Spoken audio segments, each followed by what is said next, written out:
ইলিয়াছ পৰিয়ালটোৰ ওপৰত আপোনাৰ এজন মানুহ সকলোকে জানাজা নামাজ আদায় কৰিলে আৰু আপুনি প্ৰাক্তন বিধায়ক হিচাপে আহিলে তেখেত কোন আছিল কি কথা অলপ ক'বচোন।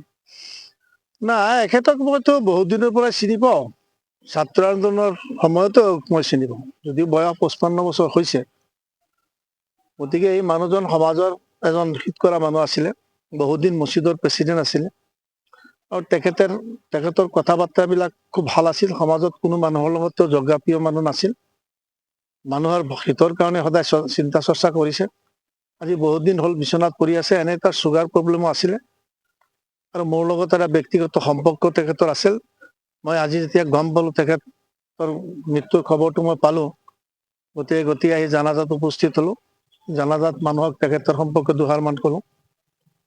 গতিকে তেখেত এজন ভাল মানুহ আছিলে। তেখেতৰ মৃত্যুত এই অঞ্চলত কেনেকুৱা নাই, তেখেতৰ মৃত্যুত এই অঞ্চলতে গভীৰ চাপ পৰিছে আৰু সকলো মানুহে দুখ প্ৰকাশ কৰিছে আৰু তেখেতৰ কাৰণে এটা সমূহীয়া দোৱাও হৈছে।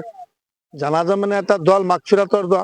ইয়াৰ বাহিৰেও আমি ব্যক্তিগতভাৱে তেখেতৰ মানে জান্নাতুল ফেৰদাউছ কামনা কৰিছো। আল্লাহ তেখেতক কবৰত সহায় কৰিব আৰু তেওঁ যে তেওঁৰ চেহেৰাটো দেখি অনুমান হৈছে আল্লাহ তাক বোধহয় ইমানৰ সহিত লৈ গৈছে নেকি পৃথিৱীৰ পৰা। তেখেতৰ জীৱনকালত কি আপোনাৰ ধৰ্মীয় আৰু সামাজিক কামৰ লগতে জড়িত আছে? ধৰ্মীয় সামাজিক কাম, তেখেতৰ স্কুলৰ কোনো কাজতো, মছজিদৰ কাম, চুবাহী মক্তবৰ কাম, এইবিলাকত তেখেত আগৰুৱা মানুহ। তেখেতৰ সমপৰ্যায়ত যিমান মানুহ আছে তাৰ ভিতৰত তেওঁ এজন মানে শ্ৰেষ্ঠ মানুহ বুলি ক'ম, যে সমাজৰ কামৰ কাৰণে।